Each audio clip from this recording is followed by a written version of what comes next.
오늘 함께 나눌 하나님의 말씀, 제가 본문 말씀 먼저 축약해서 봉독합니다. 창세기의 말씀입니다. 야곱이 이방 신상들을 세겜 근처 상수리 나무 밑에 묻고 길을 떠나니라.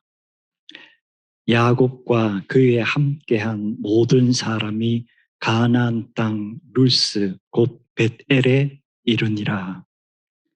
그가 거기서 제단을 쌓고 그곳을 엘 벳엘이라 불렀으니 이는 하나님이 거기서 그에게 나타나셨음이더라. 리브가의 유모 드보라가 죽음에 그를 벳엘 아래에 있는 상수리 나무 밑에 묻고 그 나무 이름을 알론 바굿이라 불렀더라.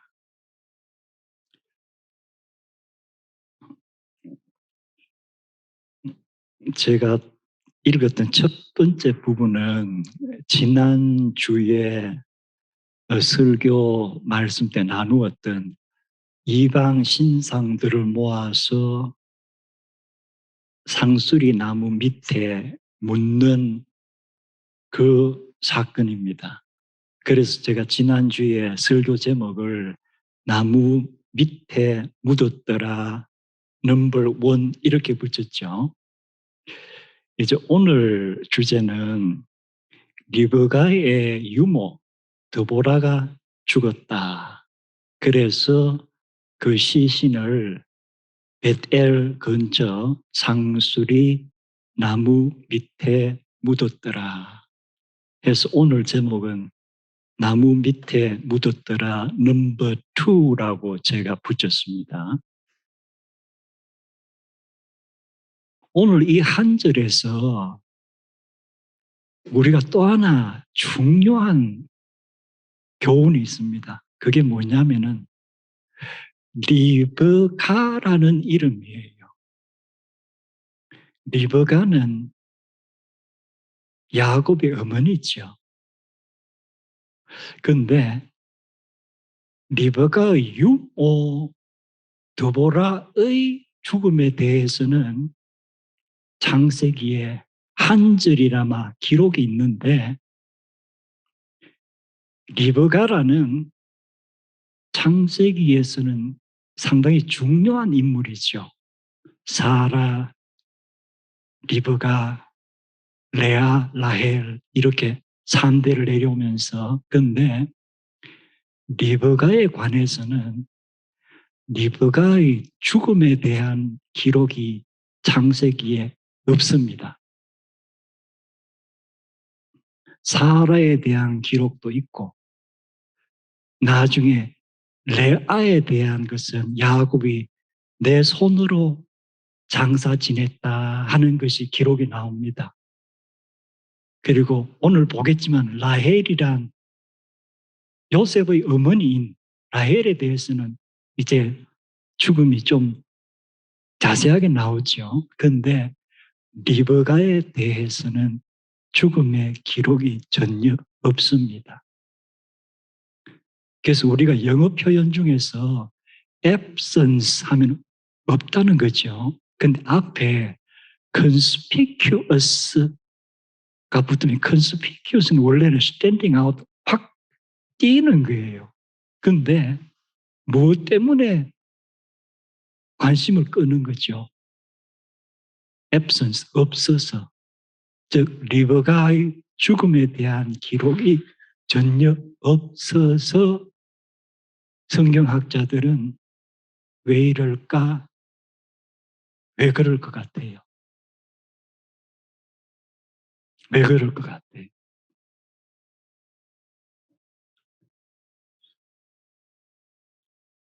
이 창세기 앞으로 가서 다시 한번 쭉 훑어봐야 돼요. 그런데 리브가와 이삭의 부부간의 관계가 얼마나 close, intimate 했을까? 우리는 알 수는 없습니다. 괜찮았을 것 같아요. 한 20년 아기가 없이 지냈습니다. 그러다가 이삭이 60세가 될 때 이제 쌍둥이를 갖게 되는 거예요. 그런데 그다음 기록을 보면은 이 쌍둥이가 성격도 달랐던 것 같아요. 그래서 아버지 이삭은 큰 아들 에서를 사랑하고 어머니 리브가는 작은 아들 야곱을 사랑했다고 나옵니다.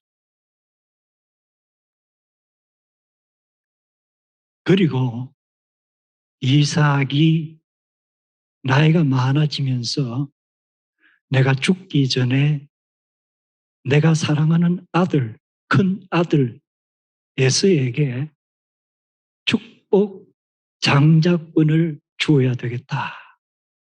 그런데 성경을 보면은 조금 의아한 것이 이게 대단히 중요한 사건 아니에요. 장자에게 아버지가 장자권을 주는 것은 어떻게 보면은 온 친척들을 모아놓고 어떤 세리머니라도 해야 될 것 같은데 예수만 불러서 살짝 얘기하는 거예요. 그러면 이삭과 리브가 부부 사이에도 서로를 믿지 못하는가? 어때요? 에서가 장자권을 받게 될 것이다 라고 이삭이 리브가에게 얘기하면은 분명히 무언가 좀 힘든 일이 생기겠다고 이삭 나름대로 판단했던 것 같아요. 그러니까 이 집안이 성경에 나온 집안이지만 우리가 볼 때 가족들이 서로 믿고 서로 사랑하고 하는 아이디어 패밀리는 아닌 것 같아요. 그런데 이것을 리브가가 엿들은 거예요. 의도적으로 엿들었는지 어쩌다가 엿들었는지 모르지만 어쨌든 엿듣고 에서가 아버지를 위해서 산양감을 구하러 간 사이에 어머니가 야곱을 부르죠. 그래서 우리가 지금 빨리 손 쓰지 않으면 너 형이 아버지의 축복 기도를 받고 장자권을 가진다. 그러면서 리버가가 아들에게 뭐예요? 일종의 아버지를 속이는 계획을 세우는 거예요. 그래서 너희 아버지가 음식 드시는 걸 좋아하니까 내가 그 입맛을 잘 안다. 그래서 내가 음식은 맛있게 만들 거니까 너가 그것을 가지고 아버지에게 가거라. 그러자 야곱이 머리는 빨랑빨랑 돌아가죠. 그래서 우리가 목소리도 좀 다르고 특히 형은 들북숭이고 나는 피부가 맨질맨질한데 아버지가 혹시라도 팔을 내밀어서 내 목을 쓰다듬어 본다거나 내 팔을 만지면 들통이 나고 그러다가는 장자권 축복이 아니라 아버지로부터 저주 기도를 받게 되지 않을까 야곱은 두려운 거예요. 그러자 리브가가 뭐라고 얘기를 합니까?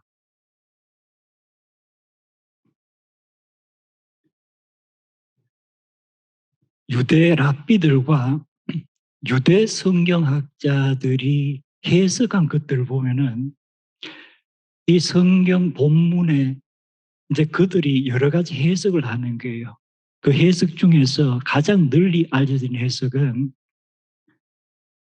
리브가가 야곱에게 너가 장자가 되는 것은 하나님의 뜻이다.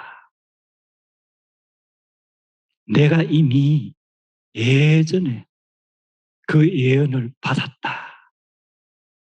그래서 괜찮다. 그러나 만에 하나라도 너가 저주를 받게 된다면 그 저주를 너 대신에 내가 받겠다. 그리고 사건이 쭉 전개됐죠. 많은 세월이 흘렀습니다. 이 사건 이후에 리브가와 그가 그토록 사랑하는 아들이 작별하고 나서 리브가에 대한 언급은 한 번도 나오지 않습니다. 그렇다면은 유대의 랍비들과 유대 성경학자들은 이 사건을 물어보는 거예요. 결국은 리브가가 하나님의 계획이 있고 예언이 있었다 하더라도 방법이 아버지를 속이고 형을 속이는 가정을 이간질하는 그런 방법이 과연 하나님께서 원하시는 방법일까? 자기가 한 말대로 리브가에게 이러한 성경상에서 완전히 자취를 감추면서 일종의 저주를 받은 것이 아닐까? 어떻습니까?